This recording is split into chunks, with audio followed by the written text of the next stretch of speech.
I'm Edmundo Ortega. I'm a partner at Machine & Partners. We help companies figure out how to use AI in a valuable way. I'm also a professor at Section, and I teach business people around the world how to use AI for their own personal productivity.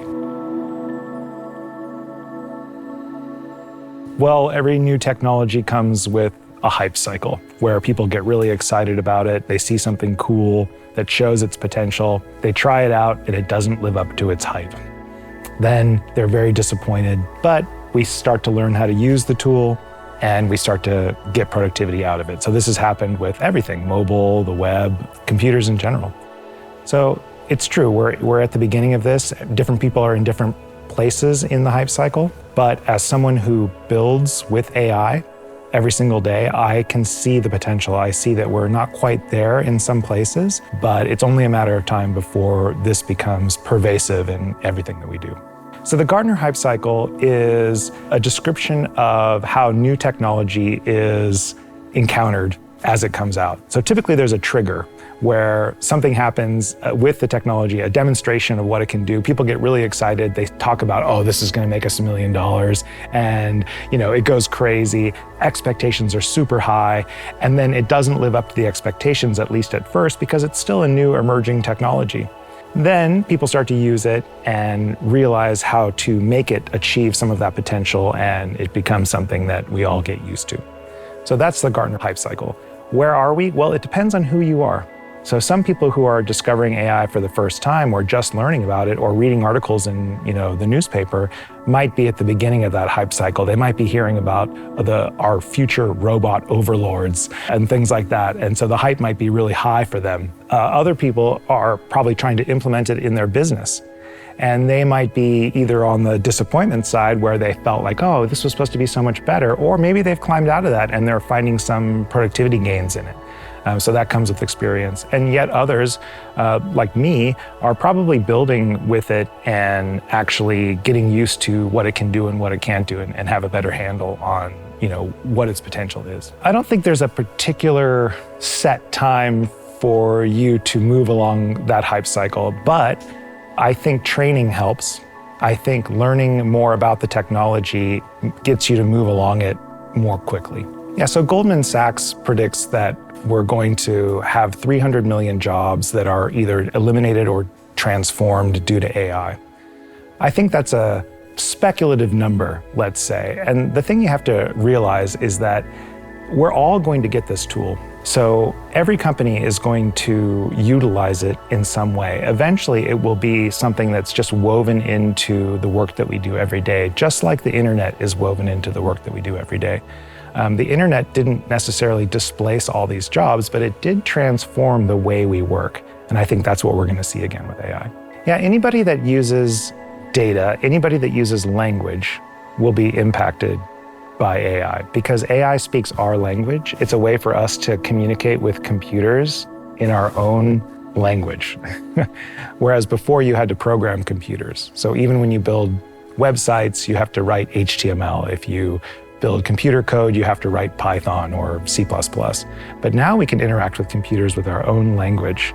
And so any place where there is the potential to create language or to manipulate data, there's going to be an opportunity to use AI.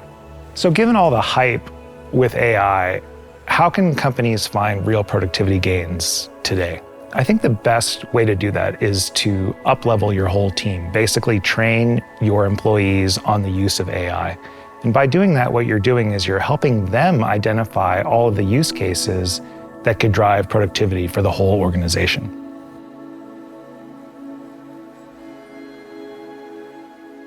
So I've heard that New Zealand is running a bit behind the OECD in their productivity numbers. And so what a great opportunity there is today to overcome that by using AI, a new technology that not everybody is adopting at full speed. And I've seen some numbers, 70% of leaders in New Zealand are interested in using AI, and yet 70% have no plans to implement AI. So I think you've got an opportunity here that you can play off of to jump over that problem that you're facing, but it's going to take investment and effort. New Zealand's probably like the rest of the world in that leaders have anxiety, fear, apprehension about bringing a new technology on board. That's one problem. The second problem is that typically when you introduce something like this, it takes a while for people to adopt it, right? They don't know the technology, they might not know how to use it properly, and so that can slow you down. And the third thing, and this one is maybe kind of a hidden problem, is government regulation. So lack of regulation specifically can cause problems because it introduces risks for businesses on how to implement the AI in a way that's going to be a little bit less risky for them. Governments are usually pretty slow to respond to technological innovation, and they typically take a more conservative approach. The problem is they oftentimes will put laws in place after the fact that cause problems for companies that adopt it early. That is a risk, but I wouldn't advise anyone to wait. I think getting an early start with this technology is going to give you the kind of experience that you need to jump ahead of those who do wait. If the cost is maybe a little reworking of some of your products or policies, that's well worth the gains you would have made from an early start. So anxiety right now around data privacy and data security is pretty high with AI. I think this is a rapidly changing space, though. For one thing, in many ways, it's no different from any cloud-based infrastructure. Anytime you take your data and you put it in the cloud, there's a risk of hacking or, data loss, etc. So that's just part of being digital. The new part is that we're sending information to third parties like OpenAI, Claude, Microsoft, etc. And so those companies are working really quickly to put protections in place around that data because they know their business is at stake. So I think we're going to see this problem become much less of an issue than it is today as those new policies get put in place. Everyone's asking about where are the success stories? This is part of the hype cycle problem. The hype was so high that now we all want to see the ROI. So much money got pumped into these companies in Silicon Valley that everyone wants to see, how are we making money off this technology? It's still early though. So from my perspective, all the success stories I see are at a smaller level that are aggregating up. So success could be something like, BCG increasing the productivity of their consultants by 40% using AI. And that's increase in speed, increase in quality, and increase in throughput. Those are amazing gains based off of really basic, ChatGPT usage, essentially.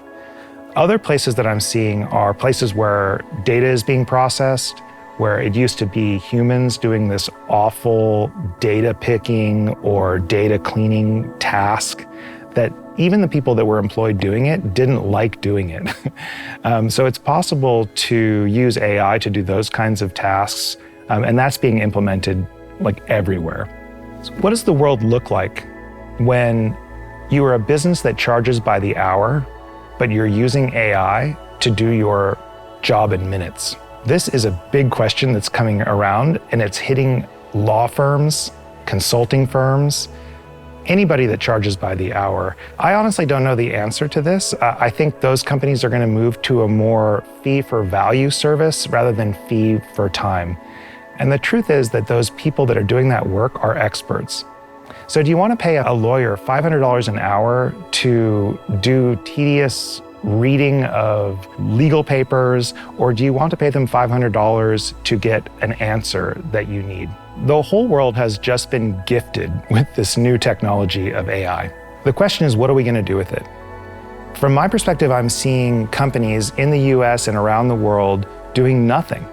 They're waiting. And this is a big problem because the tech does have the potential to create a paradigm shift in the way that we work. If a country like New Zealand gets their act together and is purposeful and says, we are definitely going to embrace this and run with it, they have the potential to jump ahead of other countries that are taking a wait and see mentality.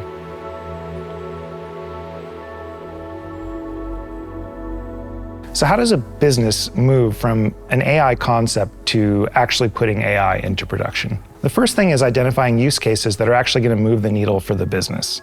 And not every use case is going to do that. So automating sales decks or something, that's not going to do it. But changing fundamentally the way that you do a business process or changing your product to make it AI enabled, that might. Identifying those use cases and then scoring them on how viable they are, how valuable they are, and how fast you can implement them can make the difference between choosing a project that can be done in 6 months and one that's going to be a boondoggle that lasts 2 years and you get nowhere. So you might be asking yourself, how do I choose among all the tools that are currently emerging around AI? How do I choose something that's actually going to move the needle for my business? There's really 3 levels of tools. There's personal productivity tools like ChatGPT and Claude. Those you just have to play with to see which ones are a right fit for you in your personal work. The next set are vertical tools. So these would be like AI-enabled Salesforce or Gong.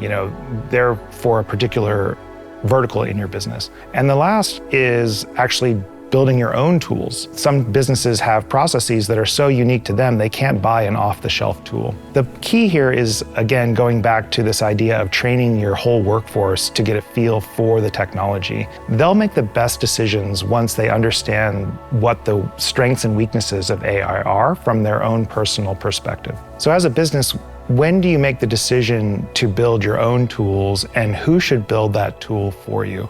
I make my living building tools for companies, and I would say that 90% of the time I tell them not to build something because the cost of building is so high, and there's probably a tool out there that will do an 85% job for you. So the decision needs to be, can you build something that is so transformational for your business that it's worth the investment? Once you've done that, you either have an engineering team or you don't. If you don't have an engineering team, you have to find an engineering team that can build this for you, but that's pretty dicey. Now you're getting into product world and you're relying on somebody else for a critical aspect of your business. So the better option would be to use your internal engineering team and maybe get some help up-leveling them for AI skills and AI development. One thing that's interesting about AI is that it's not industry specific. And I've seen great use cases from healthcare, from finance, from agriculture. There isn't like one industry that is going to be the best at implementing AI. What's more important is finding the use case that fits. So I have a framework for this that I call looking for DEW, D-E-W, data, expertise, and workflow. So if you have a pile of data, and that could be text, that could be video, that could be telemetry, you have expertise, meaning there are people in your organization that have something in their head, some expertise, where if you lost that person, it would be painful. And workflows, something where you can codify a workflow where it's clear enough that it's easily to explain. If you have those 3 things, you have an AI use case. So if you think about your business and think about those 3 things and look at the things that you do, if you have data, expertise, and workflows, AI is probably going to work for you.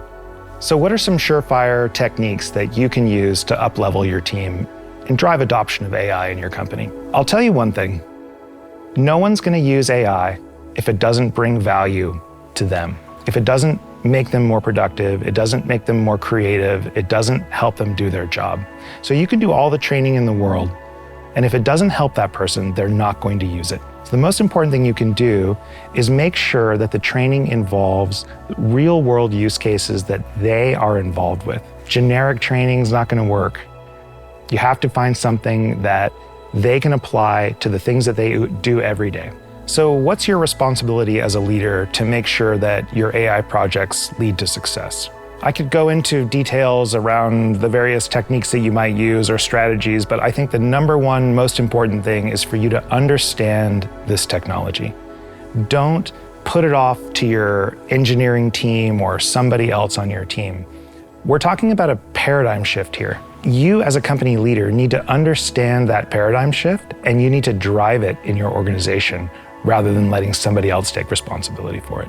So think about AI as an investment. If you wanted to invest in AI and be a part of this paradigm shift, what's the minimum amount of time, money, or effort you would put into it? $20 a month per employee would get your productivity of your organization moving up.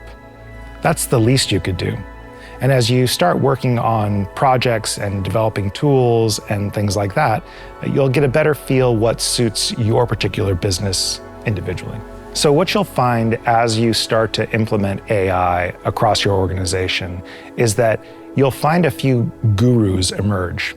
So these are your employees that have really embraced this technology. They will identify the use cases. They'll start becoming more productive, and their cube mates will look over and ask them, how are you getting this done so quickly? They'll share their knowledge and it will grow organically in the organization. I think your job as a leader is to really support those internal gurus so that they can drive the internal productivity of the company.